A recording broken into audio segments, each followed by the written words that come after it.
룻기 4장 13절부터 22절까지의 말씀을 나눠보겠습니다. 요즘에는 구정 연휴죠.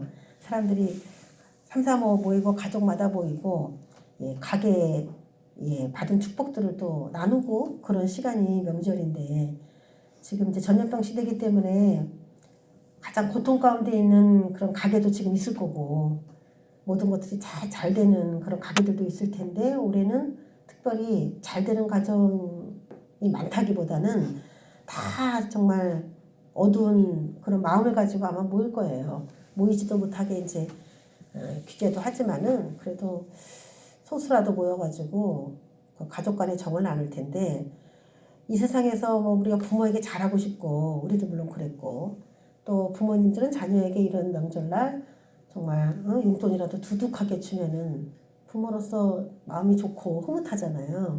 서로 간에 그런. 그래서 우리 교회도 몇 명 되지 않지만은 서로 간에 이렇게 나눌 수 있을 때 조금이라도 이렇게 나누는 그런 즐거움과 기쁨을 그런 누리는 시간이 되길 원합니다. 그렇게 뭔가 이렇게 풍족하면은 이 명절도 즐거운데, 작년, 내년, 뭐 내년까지도 좀 그렇겠죠. 풍족함을 누리기가 좀 어렵게 될 텐데, 우리가 이제 이 세상의 방식으로 살아가다 보면은 세상을 타요. 지금도 우리가 세상을 타는 거죠. 불황이다. 그럼 불황을 타는 거죠. 그런데 불황을 타지 않는 그 가계의 축복이 영원히 대대로 흘러가는 그런 말씀이 오늘 룻기 4장입니다. 아무리 명절이 오고 좋은 가족 간의 만남이 있다 할지라도 가게의 혈통이 깨져버리면은 그거야말로 외롭고 쓸쓸한 일이거든요. 이 말씀을 통하여서 우리 가족 안에 어떻게 그 가게 안에 하나님의 그 입김과 호흡이 불어와서 이런 불황을 타지 않고도 하나님께서 역사하실 수 있는 그런 축복의 가정으로 만들 것인가. 자녀들이 막 있고 그런데 좋은 거 주고 싶잖아요. 자녀들에게 좋은 흐름을 내보내고 싶잖아요. 그런데 과연 정말 진정한 그 가게의 축복은 무엇인지, 어떻게 받는 것인지 오늘 이제 4장의 말씀을 통하여서 나눠보겠습니다. 잠깐 이 말씀을 앞부분을 요약을 해서 줄거리를 보자면은, 요 지도가 이제 여러분의 머리에서 딱 있어야 됩니다. 오늘 1장에 다 읽지는 않을 텐데, 오늘 이 룻기의 줄거리라고 얘기를 하면 되겠죠. 줄거리의 핵심적인 사람은 엘리멜렉이라고 하는 이 가장이에요. 가장. 엘리멜렉과 부인 나오미, 이 가정을 통해서 하나님께서 새로운 역사를 이끌어 가시는 건데, 엘리멜렉과 부인 나오미 이 가정을 통해서 그 밑에 아들이 말론과 기론이었어요. 이제 주거지는 어디였냐? 베들레헴이었어요. 베들레헴은 떡집이란 뜻이죠. 여기서 예수 그리스도가 나셨어요. 그래서 지금 이 룻기가 어떻게 보면 예수님과 전혀 상관이 없는 이야기가 쭉 전개되는 것 같고, 한 가게에 역사하시는 하나님의 역사를 표현했는데, 이 가게 안에 들어오신 분이 예수 그리스도, 떡집 베들레헴에서 출생하실 예수님의 개입이 이 가정 안에 들어간 그런 이야기가 이제 나오려고 암시를 다 이렇게 넣는 거예요. 베들레헴에서 살다가 이주를 하게 됩니다. 이주하게 된 게 어디냐면 모압이에요. 모압. 하나님께서 주신 그런 기업, 하나님께서 주신 땅 이런 데도 기근이 들 수 있냐? 있죠. 이게 지금 가나안 땅 분배할 때 각 지파에게 막 땅을 분배했거든요. 그 지파가 그 땅을 유지를 시켜야 되는데, 기근이 들면 어떡할까요? 거기서 막 기근이 들어서 거기서 더 이상 소출이 나올 수 없다. 그러면 그 땅을 버려두고 이주를 할 수밖에 없게도 되겠죠. 근데 아브라함 같은 경우도 이주를 하려고 하다가 좀 하기도 했어요. 기근이 다 왔어요. 그래서 우리가 보면은 약속의 땅이라고 할지라도, 하나님이 약속하셔서 가는 그런 곳이라 할지라도 우리의 삶에 기근이 올 수는 있다. 그런데 그 기근이 왔을 때에 하나님께서 인도하셔서 왔는데 왜 이렇게 기근이 들었어? 그러면서 그 자리를 피하는 사람들이 있어요. 하나님이 주신 기업을 버리고. 그것이 재앙을 가져오는 한 가지의 방법이었어요. 그래서 하나님께서 맡겨주신 어떤 임무가 있고 사명이 딱 있으면은 거기에 기근이 오고 문제가 생겨도 버텨내야 됩니다. 왜? 하나님께서 이걸 나에게 축복의 기업으로 주셨기 때문에 이곳에서 하나님의 축복이 다시 발생될 수 있다라고 끝까지 믿어야 됩니다.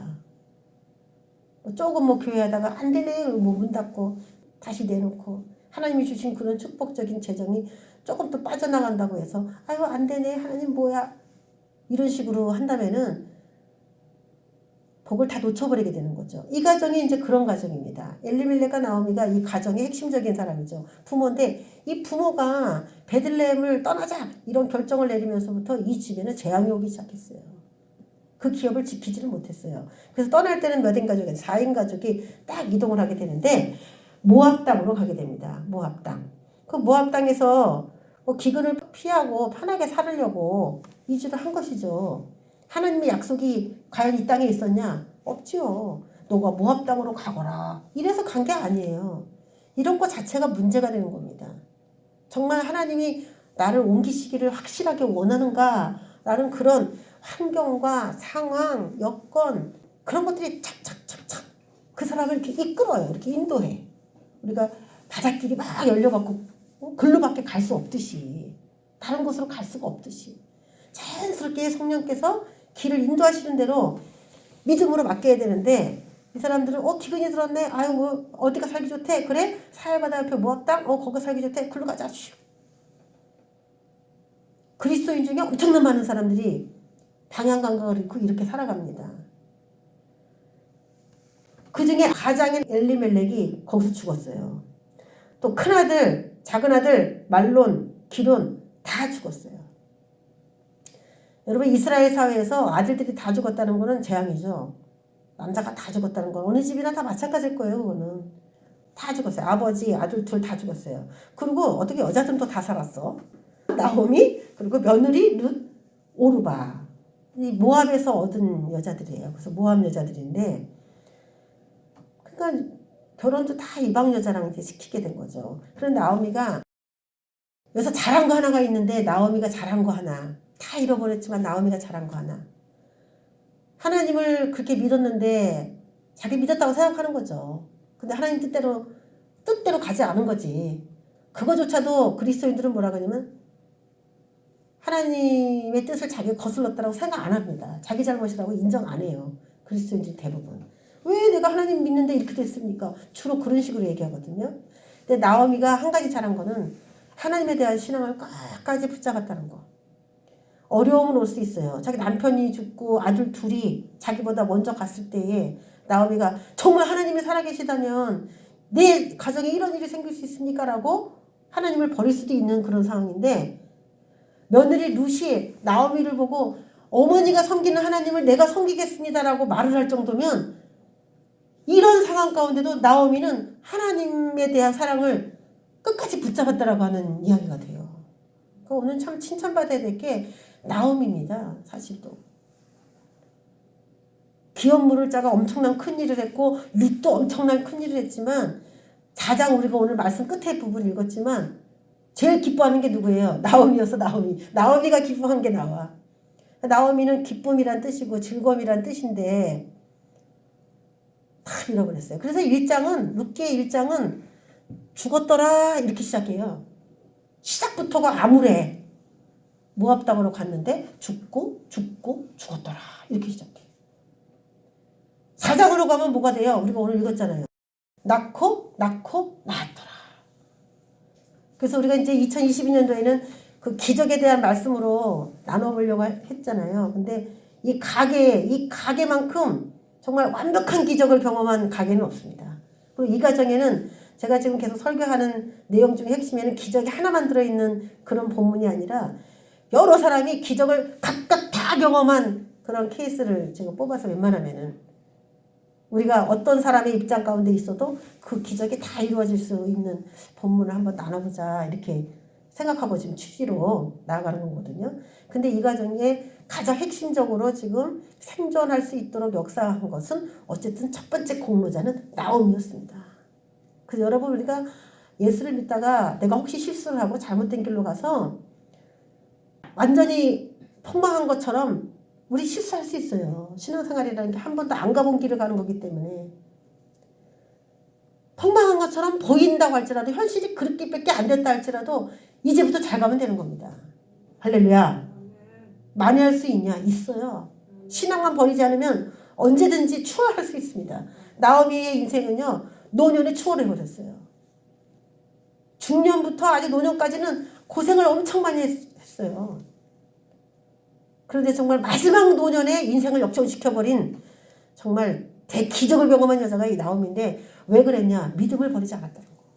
이 할머니가 믿음을 버리지 않은 거. 연세 드셔도 할 수 있습니다. 그걸 또 도와준 게 누구냐? 믿음의 사람, 이방 여자 루시예요. 모함 여자. 1차적으로 믿음을, 하나님을 믿는 건 이런 거다라고 나오니까 잘 보여준 거고, 룻도 이방 여자지만 자기 조상의 신을 버리고 나오미의 신을 따랐다는 거, 또 룻이 그것도 칭찬받아야 돼. 그리고 저는 룻의 믿음이 굉장하다고 느끼는 게 뭐냐면은, 나오미가 믿는 하나님이 참신이라면 어떻게 시아버지도 죽고 아들 둘이 다 죽냐고. 그렇죠? 그럼 내가 모함 여자고 시어머니의 인생을 보면은 아이고 신을 잘못 믿어가지고 인생이 정말 폭망한 우리 어머니 이렇게 봐야 될 거 아니에요. 며느리의 입장에서. 우리 어머니가 참 인생을 헛사셨네. 잘못 사셨네. 그리고 돌아간 게 누구냐? 기론의 부인 오르바였지. 자기 조상 자기 신으로 돌아갔어요. 근데 룻이 어떻게 하나님을 믿었는지, 이거는 하나님을 개인적으로 체험하지 않았으면 이 선택이 굉장히 어려운 겁니다.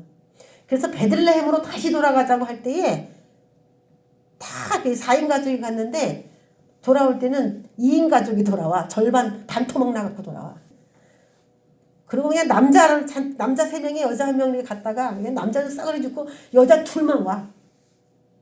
여러분 그 비교만 해봐도 이 집이 얼마나 비참한 집이 됐는지. 개수에 들어가지도 않는 여자가 들어온 거예요. 나갈 때는 개수에 들어갈 수 있는 사람 3명이나 나갔는데. 그러니까 뭐 교회를 보나 가정으로 보나 이런 스타일로 돌아간다면 누가 봐도 망한 것처럼 보이죠. 그런데 하나님은 항상 길을 열어놓는다는 거, 믿는 자들에게는 그게 희망입니다. 내가 혹시 실수했다 할지라도 하나님이 인생을 바꿀 수 있는 거. 믿음만 버리지 않는다면 하나님의 이런 초자연적인 기적이 반드시 일어날 텐데, 저는 이 시국에 전 세계에서 그리스도인들 중에 엄청난 많은 그리스도인의 가정이 오늘 이 가정처럼 이 경험을 한다고 봅니다. 할 수밖에 없어요. 너무나 많은 가정이 이 전철을 밟게 돼 있어요. 여기까지. 근데 그 다음 전철을 밟는 가정은 여기까지 온 가정 중에 10분의 1? 1000분의 1? 100분의 1? 그 정도밖에 안 되겠지. 나머지는 아유 하나님 뭐 믿어봤더니 뭐 다 이렇게 됐네 뭐. 룻도 우리 시어머니 보니까 뭐 시아버지 보니까 영 그렇네. 자 그러면 룻이 왜 나오미를 따라서 하나님을 믿겠다고 왔을까? 우리가 추측을 한번 해본다면은 어떻게 보면 인품이야. 나오미와 엘리멜렉과 말론과 기론이 보여준 하나님을 믿는 사람이 모압 자기 민족들이 사는 방식에 비해서 뭔가 다른 점을 룻이 보았지 않았을까? 성령 체험을 크게 하지 않는 이상 성령 체험을 할 수가 없잖아요. 지금 모압 땅에서 이 가정이 성령 체험했으면은 이게 아들들이 다 죽었겠습니까? 성령 체험이 이 가정에 흘러 넘치는 가정이었으면 이렇게 그냥 원자폭탄 맞듯이 그냥 탁 제로가 됐겠어요? 이거는 이 가정만에 있는 정말 모압에서 보지 못한 하나님을 믿는 사람들의 그 독특한 면들을 봤을 것이다. 이렇게 이제 추측을 할 수가 있겠죠. 자, 그런데 이제 베들레헴에 왔는데 여기서 하나님께서 역사하신 게 뭐냐면 나오미의 믿음, 룻의 믿음, 하나님이 여기서 막 등장하고 치고 그러진 않아요. 근데 하나님이 뭘 보냐면 다 망했지만 그래도 하나님을 버리지 않는 나오미의 믿음. 그 나오미가 아무것도 없지만 나오미와 함께 하시는 하나님을 따라 나온 룻의 믿음. 그 믿음을 하나님이 보시고 그 가정을 어디로 이끌었냐. 그 가장 가깝다고 하는 친척 중에 한 친척 보아스라고 하는 그 사람의 추수하는 밭으로 이 가정을 이끕니다. 자기가 그 밭이 이 자기네 그 시댁 식구하고 얼마나 긴밀한 관계가 있는지 몰라요. 근데 하나님이 룻을 이끌어서 그 곡식밭으로 데리고 가고 마침 추수야. 그래서 막 거둘 때에 룻도 그 걷어서 어머니를 모시는 거죠. 여기까지는 아주 그냥 쌍가부, 대를 이은 쌍가부. 밥을 그때 우리를 주워오지 않으면 살 수 없는 아주 가난한 미래가 없는, 어머니가 돌아가시면 이방 여자가 거의 유다 지파 땅에서 뭐하고 살겠습니까? 여러분, 모함 여자기 때문에요. 저는 나오미의 가정에 엘리멜렉에 있는 재산이 있어도 땅이 있어도 룻에게 안 줍니다. 이방 여자기 때문에. 내려갈 수가 없어요. 아들이 있어야 아들에게로 쭉 내려가는 건데 그게 안 되니까. 그러니까 룻은 왜 거길 따라갔는지 좀처럼 이해할 수가 없는 이런 상황이에요. 어머니 돌아가시면 다시 모압으로 와야 돼. 룻은. 뭐 재산이나 보고 따라갔다고 하면 모를까. 하루 벌어 하루 먹는, 그래도 자기가 일을 해야 되는, 어머니는 일을 못하지. 그런 상황에서 따라간 거예요. 정말 하나님이 룻을 축복하지 않을 수가 없죠. 베들레헴에서 열심히 곡식을 주워옵니다. 룻이. 여러분, 이 일을 누가 했어야 되냐면요. 그렇게 기근이 든 베들레헴에서 이 엘리멜렉과 나오미와 말론과 기럇, 이 가정이 정말 이렇게 해서라도 그 베들레헴에서 생존하기를 힘썼어야 돼요. 곡식을 어떻게 주워다가라도 먹어야 된다 하고 이 땅을 사수했어야 돼요. 그렇다면 역사가 또 달라졌지. 지금 베들레헴 떡집은 또 쌀로 하는 거잖아요. 그런데 지금 룻이 가서 하는 일이 뭐냐면 곡식을 줍는 거죠. 지금 다 먹는 이야기예요. 이렇게 해서라도 먹어야 되는 거죠. 이게 다 영적인 얘기를 지금 하고 있는 거예요. 역사는 어디에서 일어납니까? 곡식밭에서 일어납니다. 곡식을 줄 때 일어납니다. 그건 말씀이잖아요. 씨는 말씀이에요. 하나님의 역사는 말씀을 줄 때 일어나는 거예요. 그럼 이 집안 식구가 아무리 기근이 들어서 힘들어도 부잣집에 가서라도 곡식을 주워서 살았다면 이 집에는 하나님의 역사가 넘치지. 곡식 주는 일을 했어야 돼. 내 영혼에 생명이 되고 피가 되고 살이 되고 미래가 보장이 되는 하나님의 말씀의 씨로 채워서 그 기근을 이겨나갈 수 있도록, 여러분, 우리 육적 기근이 영적인 그런 행동으로 장악이 되지 않느냐? 장악이 돼요. 육적인 기근도 이 영적인 말씀을 주워 담는 방식으로 육적인 기근도 해결이 됩니다. 기도해도 해결이 되지만 이렇게 말씀을 내 영혼에 담는 그 영적인 활동을 통해서도 우리의 빠져나간 재정들이 충족이 됩니다. 모든 것들은 다 영적으로 메마르기 때문에 보이는 세계에서 육적으로 메마른 상태로 된 거예요.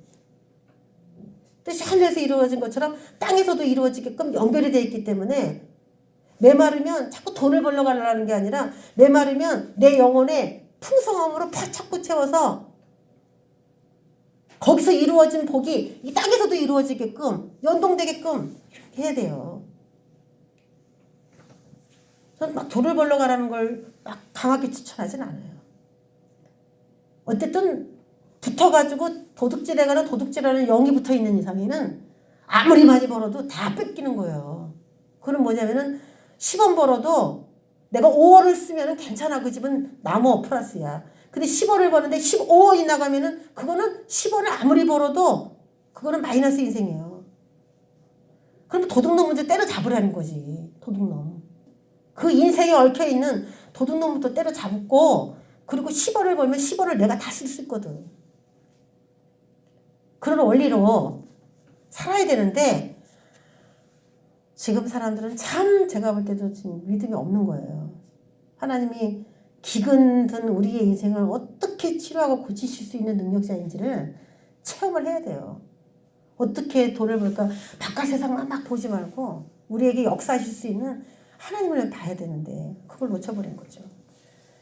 자, 그런데 그 보아스가 그 잃어버린 엘리멜렉과 나오미가 거의 뭐 지금 돈이 없으니까 자기 땅이라도 팔아가지고 뭔가를 살아야 되는 그런 상황인데, 여러분, 땅은 못 팔게 돼 있거든요. 원래 율법으로도. 하나님께서 친히 주신 것이라. 그래서 땅을 혹시 돈이 없어서 누구한테 팔았다 할지라도 희년이 되면 50년마다 한 번씩 원래 주인에게 돌려줘야 돼요. 그럼 만약에 팔았는데 내가 돈이 생겼어?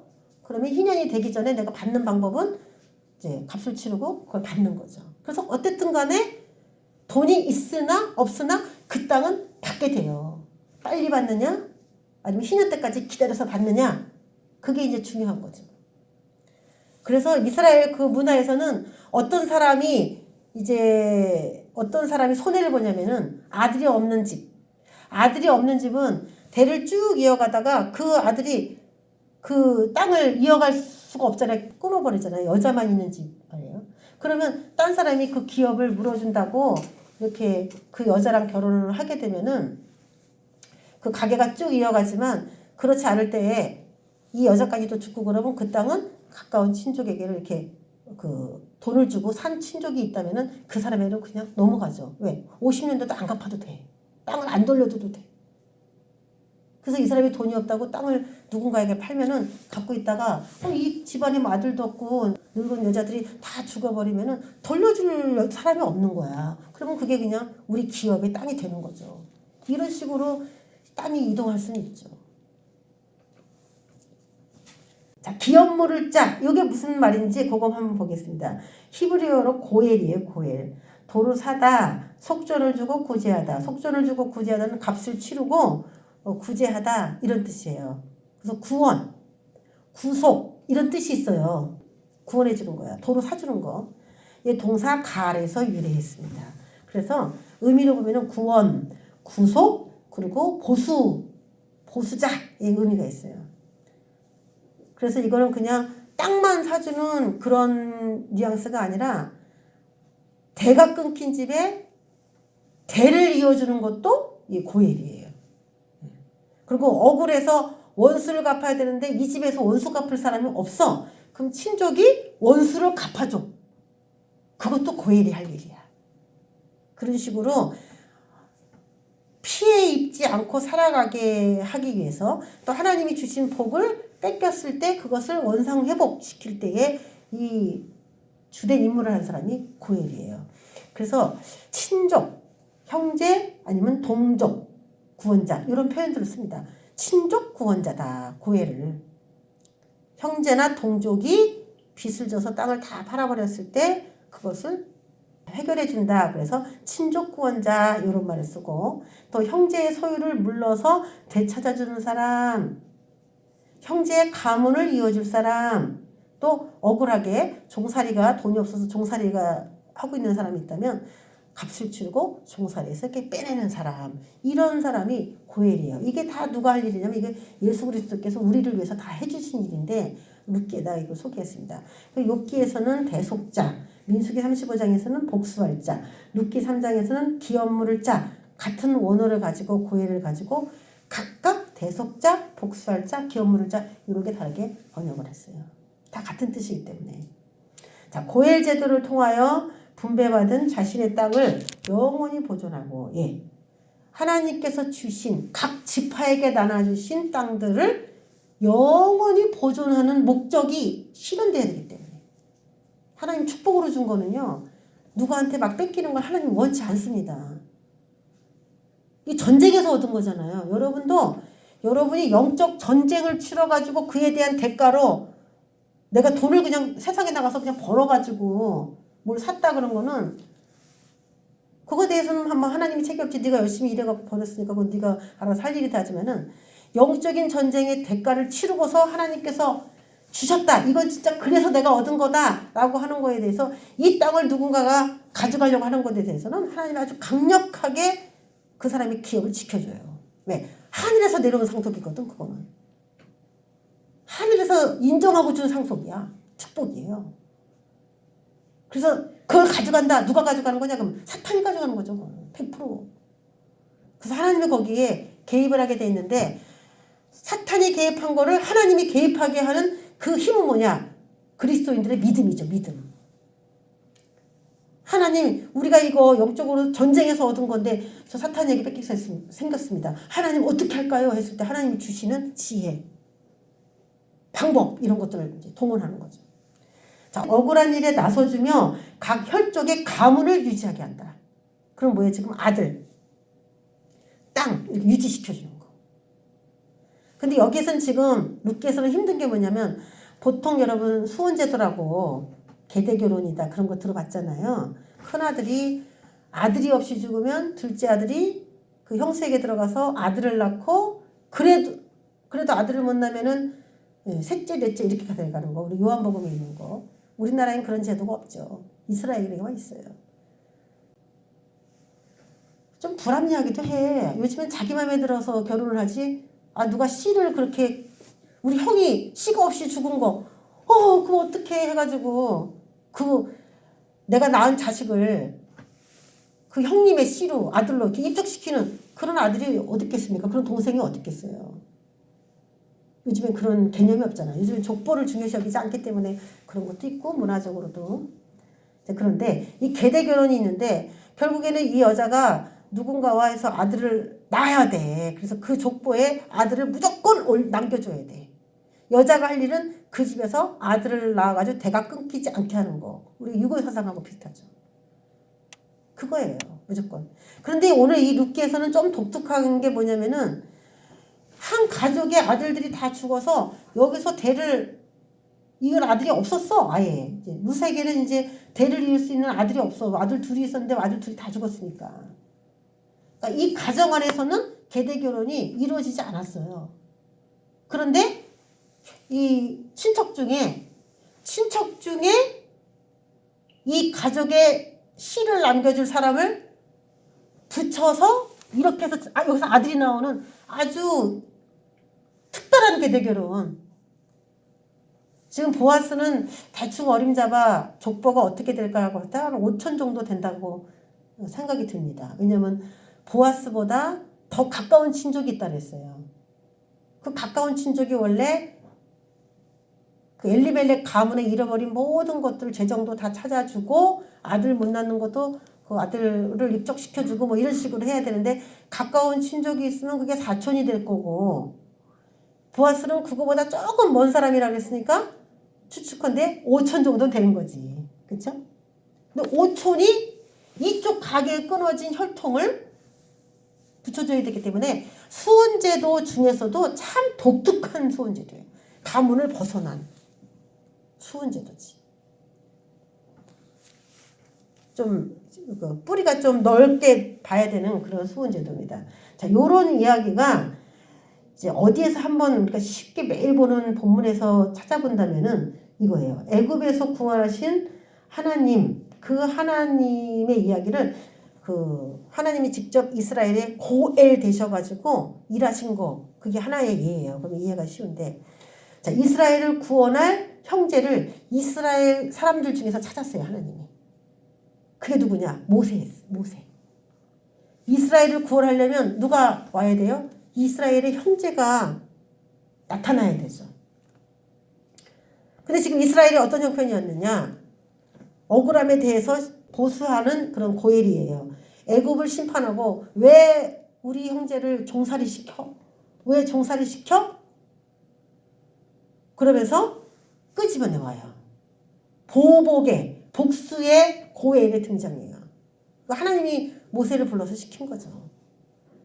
그러니까 오늘도 보아스가 고엘이지만 그 뒤에는 하나님이 계시다는 사실을 이제 나타낼 수밖에 없는 거죠. 또 하나 팔려간 자를 종살이에서 구원해냅니다. 대속자 값을 치르고 그리고 빼내와야 되거든. 종을 빼내오려면. 그러니까 그만큼 값을 치렀다는 얘기죠. 또 땅이 없었어요. 이들이. 땅을 다 잃어버리고 있었는데 너의 땅이 어딘지를 내가 알려주겠다 그러고 그 땅을 찾아줬어. 생각지도 않았던 땅, 잃어버린 땅. 원래는 어디서 살아야 되면 가나안 땅에 살아야 되거든. 잃어버린 땅 가나안을 인도했어요. 모세가. 그래서 기업 물을 짜. 기업이라는 건 땅이에요. 땅. 그래서 땅 물을 짜 이런 말하고 똑같아요. 땅을 도로 찾아줄 자. 이렇게 이해하면 돼. 땅을 도로 찾아줄 자. 그래서 가나안 땅을 찾아주는 거예요. 이게 하나님께서 이스라엘에게 민족적 고엘로서 행하신 하나의 사건이에요. 고엘은 어디에서 주로 우리가 만나게 되냐? 곡식밭에서 만나게 됩니다. 하나님의 역사, 우리 가정 안으로 하나님이 개입하셔서 그래 내가 너의 가정에 고엘이 돼줄게. 이렇게 역사하시려면 누군가는 룻처럼 곡식밭에 머물러 있는 자가 있어야 돼요. 그 가정에. 여기서부터 시작돼야 돼요. 하나님이 누구를 통해서 일을 하셔야 돼. 믿음을 가진 누군가가 무슨 일을 하고 있을 때에 그 고엘의 역사가 쭉 전개가 되는데 룻이 곡식밭에 있을 때 하나님은 곡식밭의 주인 대신 보아스, 그 예수님을 개입을 시켜서 이렇게 그 룻의 가정을 완전히 바꿔버렸어요. 할렐루야. 가계의 저주는 이렇게 끊어야지 조상신에게 절하고 제사해가지고 끊어지는 게 절대 아니라는 거예요. 이 명절에 그냥 그 밥상에다가 뭐 과일 같은 거 몇 개 올려놓고 절하고, 그래서 잘 될 수 있으면 그렇게 해야 되겠지만 그렇지 않습니다. 자, 오늘 여기서 이제 소개가 되는 말씀이 3절에 보면은 보아스가 그 귀한 물을 자에게 모압 지방에서 돌아온 나오미가 우리 형제 엘리멜렉의 소유지를 팔려함으로 그랬어요. 자, 일은 언제부터 시작됐냐면은 나오미의 남편 엘리멜렉의 소유지를 이제 팔아야 하기 때문에 이제 문제가 생겼습니다.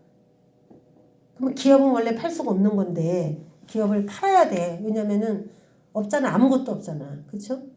그럼 팔면 어떻게 되냐? 희년에 받든지 그래야 되는데 상속자가 없으면 뭐 받아봤자 어쨌든 이 사람들이 희년 되기 전에 나오미하고 룻이 다 죽어버리면 이거 영구히 이 땅은 딴 사람에게 지금 넘어가게 생긴 상황이지. 지금 상황이요. 누군가가 팔기 전에 물러준다면은 안 팔아도 되겠죠. 값을 대신 치러주고. 그렇다면은. 그래서 지금 이 집에 시급한 건 뭐냐면은 땅을 유지할 수 있는 그 아들이 없다는 게 이제 문제가 되겠죠. 그리고 아들이 혹시 있다 할지라도 땅을 안 팔아야 되는데 땅을 안 팔려면 또 돈이 있어야 된다는 얘기예요. 그 돈도 있어야 되고 아들도 있어야 돼. 두 가지가 다 없어. 아들이 없으므로 상속이 불가하죠. 지금 이게 팔아버리면 영구히 이 기업은 엘리멜렉의 가문에서 떨어져 버리죠. 그래서 이제 해야 될 일을 딱 본다면은 첫 번째, 아들 말론의 기업으로, 말론은 룻의 남편입니다. 말론의 기업으로 이 소유지가 승계가 돼야 되는데 지금 팔려 하는 그런 상황이 생겨버리죠.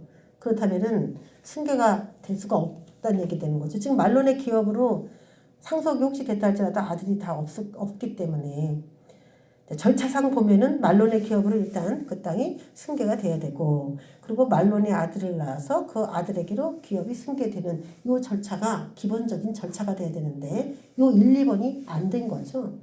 룻이 기업물자와 결혼해야만 그 말론의 아들로 이렇게 입적시켜갖고 땅이 그 말론의 땅 가문 속으로 계속 유지되는 그런 상황에 딱 놓인 거예요. 지금 룻이 기업물자와 결혼을 해야만 그 2번 거기에서 역전으로 뒤집어야만 이 운명이 지금 바뀌게 돼 있어요. 이 집의 운명이. 그리고 룻이 기업물자와 결혼했다고 칩시다. 그런데 딸만 낳았다. 딸만 줄줄이 낳았다. 그러면은 말론의 가게에 입적시킬 수 있는 그런 아들이 없잖아요. 그렇다면 또 그 딸이 딴 남자랑 결혼하면 이 딴 남자는 또 딴 집 파일 수도 있고 그 남자는 다른 가게에 또 가계보가 있잖아요. 그 땅이 또 옮겨지게 되겠지. 그러니까 엘리멜렉의 그런 가게에서는 이제 완전히 끊겨버리는 거기 때문에 룻은 무조건 기업물자와 결혼하는 것도 좋지만 무조건 아들을 낳아야 돼, 아들을. 그래서 결혼하였더라 그리고 끝내도 돼요, 이 룻기가. 그런데 결혼하였더라 그리고 그래도 끝이 아니야. 아들을 낳았더라까지 얘기가 쭉쭉쭉쭉 나와줘야 되는 거예요. 그래서 반드시 아들을 낳아야 된다, 반드시. 자, 그래서 9월에 지금 방향이 어떻게 설정돼야 되냐면 엘리멜렉에서 그 땅이 말론에게서 그 아들 누군가가 태어나면은 그렇게 쫙 이렇게 돼야 여기 이제 원래 모든 이스라엘 백성들의 그 가계가 이렇게 되면 그 가정이 축복받은 가계야. 그러면 계획의 완성. 엘리멜렉의 부인은 나오미고 말론의 부인은 룻인데 이 두 여자가 이제 9월의 핵심 키를 갖고 있는 사람이에요. 자, 이게 어디서 나오냐? 창세기 3장에서 나오죠. 모든 구원의 키를 남자에게 주지 않았어요. 뱀의 머리를 깰 수 있는 그 능력을 누구에게 줬냐면 여자에게 줬어요. 그렇기 때문에 여자만 제대로 살아있으면 이게 씨가 마르지 않고 대가 이어가는 이 제도가 먹혀 들어가요. 여자만 있어도. 물론 기업물을 자라는 어떤 씨가 데리러 와줘야 이게 또 가능한 얘기겠지만, 그래서 영적으로 깨어있는 여자는 나는 이 가정에 아들을 낳아야 될 책임이 있다 이렇게 생각하고 거기에 집중했어요. 그래서 예수님의 계보에는 여자들이 많이 들어있잖아요. 다말도 들어있고 라합도 들어있고 룻도 들어있고 여자들이 거기서 핵심적인 역할들을 막 했는데 대가 끊어질 뻔했는데 그것이 끊어지지 않고 이어가게 한 여자들의 그런 구원 사역의 동참의 족보까지도 그렇게 기록이 돼버린 거예요. 어떻게 보면은 남자들이 무능력한 거야. 어떻게 보면 여자가 나섰어야 돼. 그럴 수밖에 없어. 상황이. 오래 살든지 아들도 많이 낳아야 있고 막 그래야 되는데 이렇게 빨리 죽었으니 어떻게 아들 낳겠습니까? 그래서 키를 들고 있는 건 지금 엘리멜렉의 부인 나오미, 말론의 부인 룻 두 여자가 지금 이 가정을 살릴 수 있느냐 없느냐 핵심 키를 지금 가지고 있습니다. 그럼 도와줘야 되는 게 또 누구냐? 기업을 물을 수 있는 그 사람. 우리 가정을 아주 불쌍하게 보고 아주 가까운 친족 중에 남자가 하나가 와야 돼. 무조건 씨가 있어야 돼. 씨. 여러분 정말 씨정쟁이고요. 그 씨를 받아서라도 내가 내 남편의 가게에 씨를 남겨줘야 되겠다는 여자의 투철한 사명의식이에요. 근데 요거는 이제 유교적으로 제가 아들 얘기하는 게 아닙니다. 여기 영적인 얘기예요. 이게 다. 내가 어느 가정에 가든지 믿음의 혈통으로 그 집에 믿음의 혈통을 내려봐야 되겠다라고 마음을 먹어야 된다는 거예요. 남자도 마찬가지고 여자도 마찬가지고 지금 그거 다 교회를 말하는 거예요. 여러분 다 교회잖아요. 여기 남자라고 해서 나는 나오미나 룻이 아니야. 그러면 안 돼요. 모든 그리스도인들은 무조건 자식을 낳고 가야 된다. 이 사고가 박혀 있어야 돼.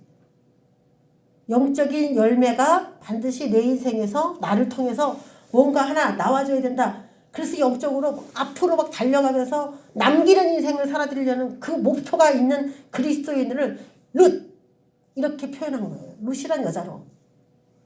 이렇게 살다가 뭐 그냥 뭐 가는 거지 뭐 이런 게 아니고 하나님 앞에 나는 무엇을 남겨드릴까? 그걸 계속 골몰하게 생각하는 그 사람이기 때문에 족보에 룻도 나오고 다말도 나오고 라합도 쭉 나오는 거예요. 자 그러면 요 얘기를 제가 드렸잖아요. 엘리멜렉에서 말론 그리고 아들 이렇게 구원이 쭉 가야 되는데 첫 판부터 문제가 생겼어. 엘리멜렉의 아들 기론이 사망하고 말론도 사망했죠. 그러니까 나오미의 그 계대에서는 아들들이 이제 상속을 받아야 되는데 나오미는 아들들에게 상속을 시켜주는 거를 실패했지. 그건 나오미 인생의 실패야. 엄마로서 아들을 잘 관리해서 그 아들이 자기 남편의 기업을 받도록 해줘야 돼. 그런데 나오미는 그 일을 실패했어요. 자기 아들들을 기업을 받게 하는데 실패했어. 그래서 대가 누굴 위해서 끊어지냐? 나오미 때 끊어지게 생긴 거야. 그러니까 제일 위기는 누구냐? 나오미일 수 있겠죠. 룻이 안 따라왔으면 이제 나오미 모든 100% 책임이야. 그런데 이제 책임은 누구에게로 돌아가냐면 룻에게로 돌아갈 가능성이 이제 많은 거죠. 룻이 따라왔기 때문에. 며느리 오르바는 아이의 남편이 사망하고 죽어버렸기 때문에 그냥 이 집에 씨를 남겨줘야 된다는 사고 자체도 없이 그냥 실패. 생명 낳는 일 나 그거 안 해. 자기 본적으로 돌아간 거죠. 자, 말론의 아내 룻은 이제 무슨 일을 해야 되냐면은 자, 기업물을 남편이 없으면 룻도 실패합니다. 기업물을 남편이 없으면 룻도 실패야. 또 아들을 낳으면 말론의 아들로 자기 원래 남편 기업물을 짜의 남편의 아이가 아니라 자기 원래의 남편 그 남편의 아들로 그렇게 돼야 돼. 그러면은 이제 룻은 성공하기 시작해. 요거 잘 돼야. 그렇게 된다면은 말론의 족보가 회복이 되고 나오미의 실패가 회복이 됩니다. 왜냐면은 며느리 룻이 낳은 그 아들이 나오미의 아들들 기련하고 말론이 있어야 되는 그 자리는 뭐 죽었다 치지만 손자가 있기 때문에 그 손자가 아들 대신에 족보에 들어가면서 쭉 이렇게 이어지게 되니까 결국이 뭐냐면 나오미의 성공이 되는 거예요. 나오미 인생의 역종이 되는 거예요. 그러니까 룻에게 지금 모든 것들이 달려있는 거예요. 나오미의 인생과 자신의 인생과 죽은 남편 말론의 모든 입장이 룻이 어떤 선택을 하냐에 따라서 지금 세 사람의 운명이 묶인 거야 이게. 여러분 참. 죽은 남편 말론 대신 누가 룻과의 사이에서 자식을 낳아줄까? 그때 등장한 게 보아스입니다. 보아스. 예. 자, 보아스가 기업을 물어주는 거예요. 등장한 거예요. 가까운 친족 중에 보아스가 그 일을 자청합니다. 보아스가 한 일은 뭐죠? 말론의 유다지파의 땅이 소실되지 않고 가문에 유지할 수 있도록 도와줘야 돼. 고엘이 해야 될 일이 그거야. 되찾아주는 거야. 땅을. 또 아들이 없는 가문이다 라고 하는 오명에서 해방시켜줘야 돼. 그래서 아들을 쭉 주는 거죠. 그러니까 두 가지 고엘을 한꺼번에 하는 이야기야 이게. 땅도 물러주고 아들도 낳아주고. 이런 가문이 많겠습니까? 땅도 물러주고 아들도 없는, 아니 이게 한 대에 이렇게 묶일 가능성이 굉장히 희박합니다 이게. 자, 아들이 거의 뭐 옛날에 많이 낳았으니까 아들이 없다? 그게 참 우리 애들 많이 낳았잖아 옛날에는. 그래서 결국 낳다 보면은 나오잖아요 아들이 몇 명이. 그런데 이렇게 원래 하나님을 믿는 그 우리 책에 보면은 그 중간에 막 아이를 못 낳게 하는 그런 방법이 없잖아요 성경에는. 주신 대로 낳았어요 힘드는 대로. 그래서 아들이 없어서 뭐 땅을 줄 수 없다 그렇게는 보기가 어려운데, 자, 아들이 없는 가문에 5명에서 해방됩니다. 그 종이라도 들여서 아들을 낳는 그런 제도들도 있기 때문에 참 희귀한 일이에요. 또 친족 중 제럭과 보아스로 인하여 한 가문이 부활됩니다. 가문의 부활. 근데 누가 있어야 돼요? 제럭가가 있어야 돼요. 제럭가. 제럭가가 아니면은 아들 낳아주는 거는 성공할 수 있지만 기업을 다시 물려주려면 신혼까지 기다려야 돼. 그래서 제럭가가 필요한 거예요. 자, 훗날 다윗의 왕가가 세워져 이스라엘 나라가 영원히 유지될 수 있는 그 족보가 이제 소개가 되고 있는데, 자, 우리가 4장에 있는 말씀들 한번 보겠습니다. 오늘 여기서 아주 축복받는 그런 이야기들이 굉장히 많이 나와요. 10절에 보면은 말론의 아내 모압 여인 룻을 사서 나의 아내로 맞이하고 그 죽은 자의 기업을 그의 이름으로 세워 그의 이름이 그의 형제중과 그곳 성문에서 끊어지지 아니하게 하며 너희가 오늘 증인이 되었느니라 하면서, 자, 이 기업을 어떻게 물을 것인가 누가 물을 것인가에 대한 이야기가 나옵니다. 자세하게 읽어보면 다시 룻을 사서 나의 아내로 맞이하고 보아스의 아내로 맞이하고 그 죽은 자의 기업을 그의 이름으로 세워 그의 이름이 그의 형제중과 그곳 성문에서 끊어지지 아니하게 하며 너희가 오늘 증인이 되었느니라. 두 가지를 해야 되죠. 죽은 자의 기업을 말론 그의 이름으로 세워줘야 된다 이거예요. 죽은 자의 기업을 말론의 이름으로 세워줘야 돼. 땅을 이어줘야 돼. 그의 이름이 그의 형제중과 그곳 성문에서 끊어지지 아니하게 해줘야 돼요. 그의 이름이 쭉쭉쭉쭉 대를 이어갈 수 있게. 그러면서 뭐라고 하냐면은 축복을 하는데 11절에 성문에 있는 모든 백성과 장로들이 이르되 우리가 증인이다. 여호와께서 내 집에 들어가는 여인으로 이스라엘의 집을 세운 라헬과 레아 두 사람 같게 하시고 내가 에브랄에서 유력하고 베들레헴에서 유명하게 하시기를 원한다. 이 에브라도 베들레헴입니다. 같은 말이에요. 베들레헴에서 유력하고 베들레헴에서 유명하게 하시기를 원한다. 그러면서 그 여자를 축복해요. 룻을 축복해요. 유대인에게서 굉장히 총망받는 여자가 누구냐면 라헬과 레아거든요. 아들들을 많이 낳았잖아요. 하나님이 복을 주신 거죠. 그래서 이스라엘의 집을 세웠다. 이스라엘이 야곱이니까. 그렇게 얘기를 했는데 그 두 여자처럼 유망하게 하시길 원한다. 그래서 룻을 축복합니다. 그래서 하나님이 축복하시는 사람의 특징은 사람도 축복하더라는 거예요. 사람이 먼저 축복하면 하나님의 축복이 거기에 얹어지는 겁니다. 축복이. 사람들이 룻을 막 축복해. 그리고 또 여호와께서 이 젊은 여자로 말미암아 내게 상속자를 주사 내 집이 다말이 유다에게 낳아준 베레스의 집과 같게 하시기를 원한다. 그러면서 베레스의 집, 축복받은 베레스의 집, 이거 누구냐면 다말이 낳은 쌍둥이거든요. 다말도 어떻게 결혼했어요?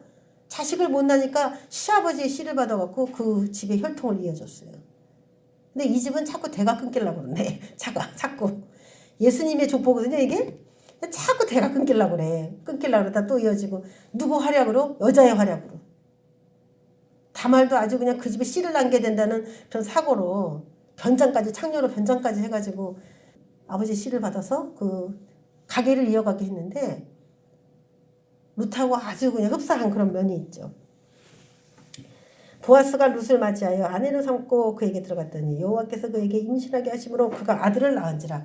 누가 개입하셔야 돼요? 이 모든 일에 여호와께서 개입하셔야 돼요. 아무리 뭐 동침해도 아들을 못 낳으면 그건 정말 아무 의미가 없습니다. 근데 룻이 믿음으로 거기에 반응한 것이기 때문에 하나님이 거기에 또 개입해 주셔요.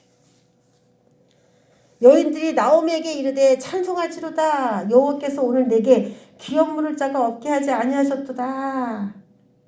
쉽게 말하면 기업 물을 자가 있게 하셨네, 이런 찬송이죠. 엘리멜렉이 원래 무슨 뜻이냐면 하나님은 왕이시다, 이런 뜻이거든요. 엘리멜렉이 하나님은 왕이시다. 그리고 나오미는 기쁨이거든요. 그 기쁨과 하나님은 왕이시다, 이게 결혼했잖아요. 그럼 하나님은 왕이셔서 내가 기쁩니다, 이건데 어떻게 결론이 그냥 나를 나오미라고 하지 말라, 말하라고 하라, 쓰다, 이거거든요. 쓴데 맨 마지막에 뭘로 끝났어요? 찬송으로 끝났죠. 찬송. 오늘 내게 기업 물을 자가 있게 하셨다. 이 아이의 이름이 이스라엘 중에 유명하게 되기를 원하노라. 예, 축복합니다. 누구를? 아이를 축복합니다. 아까는 룻을 축복했죠?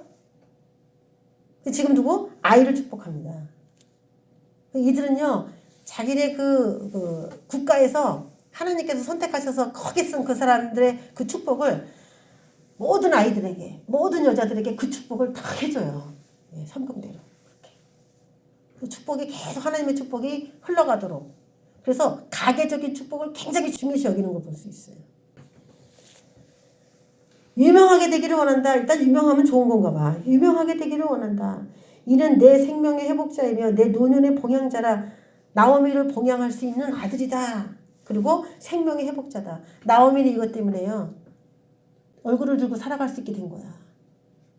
내 대에서 완전히 대가 끊길 뻔했는데 며느리 룻이 기업 물을 자와 결혼을 하는 바람에 나오미도 이제 내 아들이다라고 불릴 수 있는 그 아들이 생긴 거지. 룻의 자식이 나오미의 자식이에요.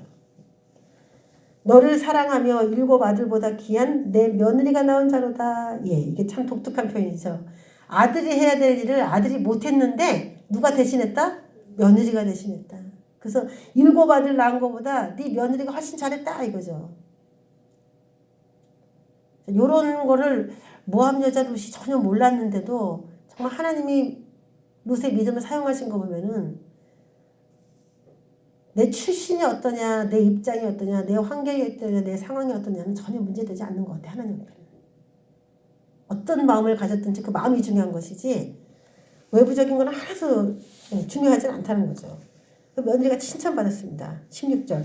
나오미가 아기를 받아 품에 품고 그의 양육자가 됩니다. 아들로 생각하고 죽은 아들이 다시 돌아왔다. 두 아들 죽었고 남편 죽어서 외로운데, 얼마나 사랑을 쏟았겠습니까. 그래서 어떻게 보면은 그 내적 치유하는 데 보면은 가게 흐른 저주라 그래가지고 이 나오미가 남편도 죽고 자식도 죽고 그러니까 이 나오미의 손길을 타면은 혹시 그 남자가 죽는 그게 뭐 역사하진 않을까, 또 그렇게 또 이렇게 하는 사람들도 있는데, 하나님께 돌아오면 그런 저주가 혹시 있었다 할지라도 다 끊어지고 새롭게 될 수 있습니다.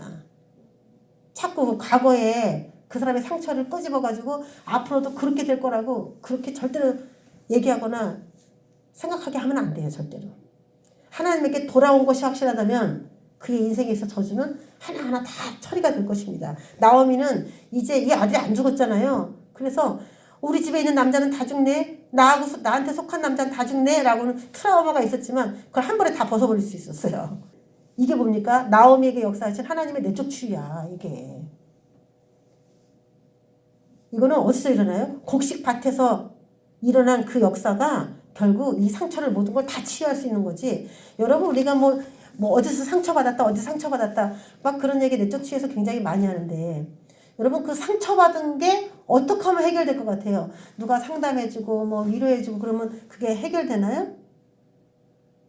해결되는 것처럼 느껴질 땐 있겠지. 누가 나를 위로해주고 하면. 근데 내 처지나 환경은 똑같아요. 내 과거는 똑같아요. 안 바뀌었어요. 그러면 나는 이래가지고 지금 상황이 이렇게 안 좋아. 자꾸 막 그 과거의 상처 때문에 막 힘들어. 그런데 하나님의 역사는요. 지금 있는 상황을 가장 좋은 환경으로 그냥 확 바꿔줘 버리면 그 과거에 있는 상처 어떻게 돼요? 다 없어져. 다 없어져. 누가 나한테 과거에 뭐 해코지를 했든 뭐 했든 다 용서가 돼. 다 용서가 돼. 왜? 내가 지금 너무 좋으니까. 왜 거기에 자꾸 자기 상처와 그런 아픔에 집착하냐면은 지금 현재도 아프고 일이 진행이 안 돼 있기 때문에 모든 원망과 비판이 다 과거로 다 쏠리는 거예요. 내 주변 인물로 다 쏠리는 거예요. 근데 원래 내게 모든 좋은 일들이 다 생겨버리면 다 이해가 돼. 누가 그랬어요? 요셉이 그랬잖아요. 형이 자기를 죽이려고 하고 문제가 있고 물론 신앙인이라서 그랬다고 보지만 자기가 국무총리가 안 됐고 계속 감옥에 있었으면 어떻게 됐을까요? 형들 정말 원망 안 했을까요? 계속 감옥에서 썩었다며. 국무총리가 되고 보니까 하나님께서 그들을 통해서 나한테 한 일이 다 은혜인 거고 다 축복이라는 그런 넉넉한 마음이 생기고 하나님이 이해가 되니까 그들을 품은 것이지. 죽을 때까지 감옥에 있다가 죽었으면 형 용서합니다. 그리고 감옥에서 과연 요셉이 죽었을까요? 그래서 이게 모든 우리의 상처와 치유는 언제 회복이 되냐면 자신의 모든 상황을 하나님이 인정해 주시고 상황을 확 바꿔버렸을 때 그는 모든 상처가 다 치유됩니다. 그때까지는 하나님이 그렇게 내 상처를 치유해 주실 거라고 하는 믿음으로 묵묵히 앞만 보고 가야 돼. 자꾸 막 얘기해봤자 뭐 저건 저런 인간이래. 그리고 그냥 난도질만 하는 뿐이에요. 인생은 그래요. 사람들에게 말할 필요가 없어. 하나님께 내 모든 고통을 가지고 와서 하나님 내 인생을 바꿔주세요. 그래서 하나님이 개입하시면은 그래서 그랬구나. 이래서 그랬구나. 다 나중에 그게 이해가 되는 거예요. 나오미는 모든 슬픔을 다 잃어버렸습니다. 이제 막 하나님을 찬송하고 사람들이 나오미 옆에서 막 나오미에게 역사하신 하나님을 막 찬양해 주니까 막 입이 막 귀에 걸린 거지. 내가 이렇게 하나님이 막 역사했어 막 이런 거 있잖아요. 하나님이 나를 치셔서 막 얼굴 못 들겠다고 말하라고 하세요 하면서 들어왔는데 지금은 막 어깨를 피고 그런 역사가 있기를 주의 이름으로 축원합니다. 혹시 내가 좀 일이 좀 잘 안 풀린다 생각해도 기다리세요. 하나님은 정말 묵묵히 하나님만을 바라보면서 신앙생활 하는 사람들에게 반드시 손을 들어줘요. 조금 그 된 일 갖고 왜 안 돼? 왜 안 돼요? 왜 안 돼요? 자꾸 그렇게 요란 떨지 말고 끝까지 죽지 않은 이상에는 아직 승분했다고 볼 수가 없습니다. 이웃에서 난리네. 이웃에서. 참, 나오미가 아기를 받아 품에 품고 그의 양육자가 되니 그의 이웃 여인들이 그에게 이름을 지어주되 나오미에게 아들이 태어났다. 뭐 나오미가 광고 안 해도 광고를 다 해줘. 이웃 여자들이. 나오미가 아들 낳았다. 왜 나오미에게서 아들이 낳았다고 하냐면은 그 족보에 아들로 이렇게 입적되기 때문에 그렇죠. 이 죽은 아들 대신에 족보가 살아났다 이런 뜻이에요. 이게 족보가 살아났다. 나오미에게 아들이 태어났다 하여 그의 이름을 오벳이라 하였는데 그는 다윗의 아버지 이새의 아버지였더라. 지금 제가 이제 본 거는 그 룻이 말론의 가문을 살려준 이야기 중심으로 제가 쭉 봤어요. 그러면 이제 보아스는 예수 그리스도의 모형이잖아요. 그러면 보아스이신 예수님에게는 이득이 하나도 없을까? 보아스이신 예수님은 이득이 하나도 없을까? 재산만 투자를 하고 그리고 아들만 낳아주는 뭐 그런 역할만 해야 될까? 그렇지가 않아요. 그 보아스를 축복할 때의 이야기를 한번 찾아보겠습니다. 보아스를 축복할 때 12절 해볼까? 여호와께서 이 젊은 여자로 말미암아 너에게 상속자를 주사 내 집이 다말이 유다에게 낳아준 베레스의 집과 같게 하시기를 원한다. 이렇게 얘기하죠. 그게 지금 보아스도 상속자가 없는 거예요. 이게. 그래서 이 룻은 보아스의 가문도 살려줘야 되는 그런 입장이에요. 그러니까 보아스의 입장에서는 좋은 게 뭐냐. 고엘의 임무를 수행했는데도 자신은 또 자신의 상속자를 낳아야 되는 그 임무를 수행을 했는데 우리가 생각하기에 돈이 많잖아요. 보아스는 재력가인데 왜 아직도 상속자가 없었을까? 그래서 사람들은 추측하기를 그 엄마가 라합이잖아. 라합. 기생 라합이잖아. 그래서 기생의 아들이라 그래서 사람들이 싫어했을 것이다. 뭐 이렇게도 얘기하는 사람이 있어. 진짜 그랬는지 모르겠지만 예? 아버지가 살몬이거든. 살몬의 부인은 마태복음 1장에서 보면은 라합이에요. 라합. 그래서 라합의 아들이 이 보아스야. 또 보아스가 또 다르게 보이죠. 라합의 아들. 그래서 엄마도 믿음의 엄마였잖아요. 라합도. 그런데 그 보아스의 아내 된 룻도 참 믿음의 엄마하고 지금 자기 부인이 다 어떻게 보면 기가 세다고 해야 되나 열정이 넘치는 믿음이 너무 좋은 그런 가족력 안에서 보아스가 살게 된 거야. 그가 지금 태어난 게 누굽니까? 다윗이지. 다윗. 그래서 족보가 이제 어떻게 되냐면은 다 보겠습니다. 엘리멜렉과 나오미 거기서 두 아들이 탄생하는데 말론과 기련입니다. 그래서 기련은 이제 죽었고 며느리도 떠나갔으니까 그럼 끝났고 말론과 결혼한 며느리는 룻입니다. 자, 그래서 여기서 아들이 없었기 때문에 대각이 끊어져야 되는데 이 가게에 붙은 사람이 누구냐면 보아스. 근데 오늘 족보를 보니까 룻과 말론에게서 오벳이 나왔다 이렇게 얘기를 안 하고 있어요. 나오미의 자식이라고 오벳은 나오미의 자식이다 그렇게 얘기를 하면서도 이 오벳과 지금 뭐 2세 다윗의 족보를 룻과 말론의 족보에다 넣지를 않고 보아스와 룻의 족보에다가 집어넣어 버렸어요. 이 족보가 룻기 4장이 원래는 어떻게 넣어야 돼요? 이 기업을 잃어버린 이 가문에 보아스가 들어와서 이 족보를 이어줬으니까 룻과 말론 사이에서 오벳, 2세, 다윗 이렇게 쭉 이렇게 소개가 돼야 된단 말이에요. 그런데 갑자기 보아스에게서 하고서 족보가 말론은 사라져버리고 이렇게 나버렸잖아요. 근데 보아스도 상속자가 없다 그랬어요.